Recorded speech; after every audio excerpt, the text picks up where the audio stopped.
اعوذ باللہ السمیع العلیم من الشیطان اللعین الرجیم بسم اللہ الرحمن الرحیم الحمد للہ وکفی والسلام علی عبادہ الذین اصطفی اما بعد فقد قال اللہ سبحانہ وتعالی فی محکم کتابہ المبین بسم اللہ الرحمن الرحیم قل هو اللہ احد اللہ الصمد لم یلد ولم یولد ولم یکن لہ کفوا احد صدق اللہ العظیم۔ عزیزان محترم، سورہ اخلاص کی تلاوت کا شرف حاصل کیا گیا۔ اس سورہ میں پروردگار عالم نے پیغمبر اسلام صلی اللہ علیہ وآلہ وسلم کو مخاطب کرتے ہوئے یہ ارشاد کیا کہ قل هو اللہ احد، حبیب کہو کہ وہ اللہ ایک ہے، اللہ الصمد، وہ اللہ بے نیاز ہے۔ دو لفظ دیے، احد صمد۔ لم یلد، اس نے کسی کو پیدا نہیں کیا، ولم یولد، وہ کسی سے پیدا نہیں ہوا، ولم یکن لہ کفوا احد، اور دنیا میں کوئی اس کا شریک، صحیب اور ہمسر نہیں ہے۔ سب سے پہلے جو بات میں آپ کی خدمت میں عرض کرنا چاہوں گا وہ بات یہ ہے کہ پیغمبر اکرم کو حکم دیا کہ کہو، اور پیغمبر اکرم نے ان آیتوں کو ہم تک پہنچایا، یعنی پہلے مخاطب وہ اور اس کے بعد پوری انسانیت ان آیتوں کی مخاطب ہے۔ کیا کہو؟ هو اللہ احد، وہ اللہ ایک ہے۔ میں کون اللہ؟ اگر میں کہوں کہ وہ کتاب لائیں تو آپ پوچھیں گے نا کون سی کتاب؟ اگر میں یہ کہوں وہ شخص آیا تھا تو یا تو پہلے سے ذہن میں طے ہو کہ کون سا شخص، ورنہ میرے محترم سننے والوں میں سے ہر ایک کو یہ حق ہوگا پوچھنے کا، بھائی آپ جو کہہ رہے ہیں وہ شخص آیا تھا، کون سا شخص؟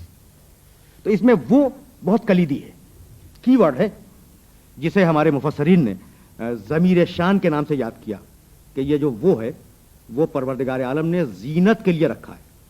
حالانکہ میرا خیال یہ ہے کہ ہوا اللہ کا ہوا، یہ تو دو حرف ہے نا، پروردگار عالم ایک زیر اور ایک زبر بھی زینت کے لیے اور غیر ضروری استعمال نہیں کرتا جب تک کہ اس کے پس منظر میں اور اس کے بیک گراؤنڈ میں کوئی چیز نہ ہو۔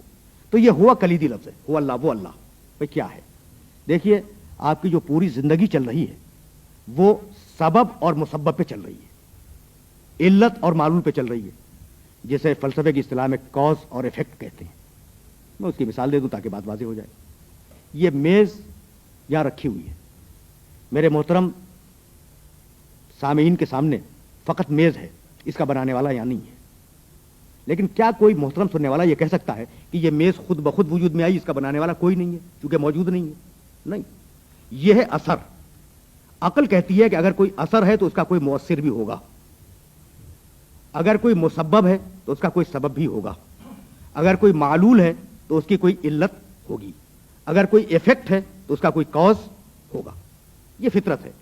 آپ نے دیوار کے پیچھے سے دھواں اٹھتا ہوا دیکھا، آگ نہیں دیکھی آپ نے، لیکن آپ کو یقین ہے اس بات کا کہ چونکہ دھواں ہے تو یقیناً کہیں نہ کہیں آگ ہوگی۔ دھواں اثر ہے، آگ اس کی مؤثر ہے۔ تو اثر سے مؤثر تک جانا یہ انسان کی فطرت ہے، اور اس فطرت سے انسان انکار نہیں کر سکتا۔ کمرے میں دھوپ کی کرن آ جائے، آپ قسم شرعی کے ساتھ یہ کہہ سکتے ہیں اور اپنے وجدان سلیم کو گواہ بنا کے کہہ سکتے ہیں سورج نکلا ہوا ہے، حالانکہ آپ نے سورج کو نہیں دیکھا، آپ نے دھوپ کو دیکھا ہے۔ تو اثر کو دیکھ کر مؤثر کا پتہ چلا لینا یہ انسان کے علم کی سب سے بڑی حقیقت ہے۔ جب انسان کے علم کی سب سے بڑی حقیقت ہے تو آپ نے انسان کو دیکھا، سوچا کہ اس کا کوئی باپ ہوگا، اسے دیکھا، سوچا کہ اس کا بھی کوئی باپ ہوگا، یعنی آپ کے ذہن میں انسان کو دیکھ کر اس کا کاز، اس کی علت خود بخود آئی۔ اچھا، تو جب میز کو دیکھ کر اس کا خالق سمجھ میں آتا ہے، کرسی کو دیکھ کر اس کا خالق سمجھ میں آتا ہے، بچہ دیکھ کر اس کا باپ سمجھ میں آتا ہے، تو کیا پوری کائنات کو دیکھ کر آپ کی فطرت کسی خالق کو نہیں سمجھ سکتی؟ اس پوری کائنات کو دیکھ کر کیا آپ کی فطرت یہ نہیں سمجھ سکتی کہ جب ایک چھوٹی سے چھوٹی شے بغیر کسی خالق کے عدم سے وجود میں نہیں آ سکتی تو یہ اتنی بڑی کائنات بغیر کسی خالق کے عدم سے وجود میں کیسے آ سکتی ہے؟ تو انسان کی فطرت ہے، انسان کی فطرت ہے کہ وہ اثر سے مؤثر کا پتہ چلائے۔ اثر دیکھیں اور سمجھے کہ اس کا کوئی خالق ہے، مخلوق سے خالق کا پتہ چلا ہے۔ تو کائنات کو دیکھا، اور کائنات کو دیکھنے کے بعد آپ نے یہ طے کیا اپنی فطرت کی بنیاد پر کہ اس کائنات کا کوئی نہ کوئی خالق ہے۔ اس کے لیے نہ نبی کی ضرورت ہے، نہ کتاب کی ضرورت ہے، نہ کسی استاد کی ضرورت ہے، نہ کسی بتلانے والے کی ضرورت ہے۔ یہ انسان کی فطرت میں ہے کہ کوئی اللہ، کوئی خالق ہے، اب اس کا نام کچھ بھی رکھ لیں آپ، میں اس کے نام پہ گفتگو نہیں کرنا چاہتا، کوئی اس کائنات کا خالق ہے۔ تو فطرت نے آپ کو بتلایا کہ کوئی اس کائنات کا خالق ہے، صحیح ہو گئی نا بات؟ اب وہ 1 ہے، 10 ہیں، 500 ہیں، 365 ہے، جیسے خانہ کعبہ کے قریب رکھے ہوئے تھے، ہیں کتنے؟ تو اب یہ تعداد 1 ہے یا 1 سے زیادہ ہے، یہ فطرت نہیں بتلا سکتی، یہ وہ بتلا سکتا ہے جو اس کی طرف سے آیا ہو۔ اب فطرت تو اتنا طے کرے گی کہ کوئی خالق ہے، کتنے ہیں یہ ادھر سے آنے والا بتلا سکتا ہے۔ تو یہی فرق ہے کہ فطرت نے بتلا دیا کہ اللہ ہے، اس کے لیے کسی نبی کی اور کسی ہدایت کی ضرورت نہیں ہے نا؟ فطرت نے بتلا دیا کہ اللہ ہے۔ اب وہ کتنے ہیں یہ کتاب بتلائے گی، یہ نبی بتلائے گا۔ اسی لیے اشارہ کیا کہ قل هو اللہ احد، وہ اللہ جو تمہاری فطرت کے اندر موجود ہے وہ ایک ہے، وہ 1 سے زیادہ نہیں ہے۔ وہ اللہ جو جس کا وجود تمہاری فطرت قبول کرتی ہے، تمہاری فطرت جس کے وجود کو قبول کرتی ہے، وہ اللہ ایک ہے، 1 سے زیادہ نہیں ہے۔ کتاب نے بتلایا، نبی نے بتلایا، اچھا 1 ہے نہیں، واحد کے معنی ہے 1، احد کے معنی 1 نہیں، احد کے معنی اکیلا۔ اب واحد میں اور احد میں فرق کیا ہے؟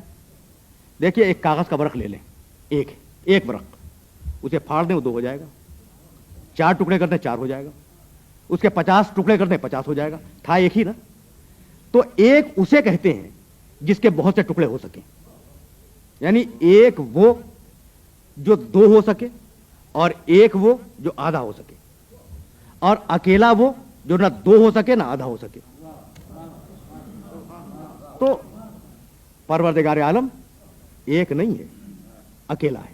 اچھا، اب ظاہر ہے کہ میرے سننے والوں کی عقل میں اور ان کی فکر میں واحد اور احد کا فرق جب آ گیا تو فطری طور پر محترم سننے والوں کے ذہن میں یہ سوال پیدا ہوگا کہ بھائی اگر وہ ایک ہے تو کیا فقط کہی ہوئی بات مان لی جائے، یا کوئی عقلی دلیل، جیسے میں نے کاز اور ایفیکٹ کی عقلی دلیل دی تھی، کوئی عقلی دلیل موجود ہے اس کے ایک ہونے پر؟ تو عزیزان محترم، دین اسلام کا کمال ہی یہ ہے کہ اس کے سارے عقائد جس طریقے سے کتاب کی بنیاد پر مستحکم ہے، اسی طریقے سے عقل اور منطق کی بنیاد پر بھی مستحکم ہے۔ فرض کر لیں، دیکھیے عہد کو ذہن میں رکھیے گا، عہد وہ جس کے جز نہ ہو سکیں، عہد اکیلا اسے کہتے ہیں جس کے جز نہ ہو سکیں۔ فرض کر لیں ہم تھوڑی دیر کے لیے کہ خدا 2 ہیں۔ اچھا صاحب، مجھے اجازت دے کہ میں سوال کروں، بھائی آپ 2 انسان اگر آمنے سامنے کھڑے ہوں تو آپ میں امتیاز کیا ہے اور اشتراک کیا ہے؟ اشتراک یہ کہ دونوں انسان ہیں، دونوں کے 2 آنکھیں ہیں، دونوں کے 2 کان ہیں، دونوں کے 2 ہاتھ ہیں، دونوں کے 2 پاؤں ہیں، یہ مشترک چیزیں ہیں نا۔ امتیاز کیا ہے؟ شکل کا امتیاز، لہجہ الگ الگ ہوگا، سوچنے کا انداز الگ ہوگا، خاندان الگ ہوگا۔ تو ہر انسان میں 2 چیزیں ہوں گی، ایک مشترک اور ایک الگ کرنے والی۔ یہ بات تو میں سمجھتا ہوں کہ واضح ہو گئی۔ اب یہ 2 انگلیاں ہیں، اب 2 کس بنیاد پہ ہیں؟ یہ ایک کیوں نہیں ہے؟ اس لیے کہ ایک چھوٹی ہے اور ایک بڑی ہے۔ انگلی ہونے میں دونوں مشترک ہیں، لیکن ایک چھوٹی ہے اور ایک بڑی ہے۔ اب فرق ہو گیا نا؟ تو ہر 2 چیزیں، ہر وہ شے جو 2 کی تعداد میں ہو، یعنی 1 سے زیادہ ہو، اس میں ایک چیز ہوگی مشترک اور ایک چیز ہوگی الگ۔ اس بات کو ذہن نشین فرما لیں تاکہ مجھے آگے گفتگو کرنے کی سبیل مل جائے۔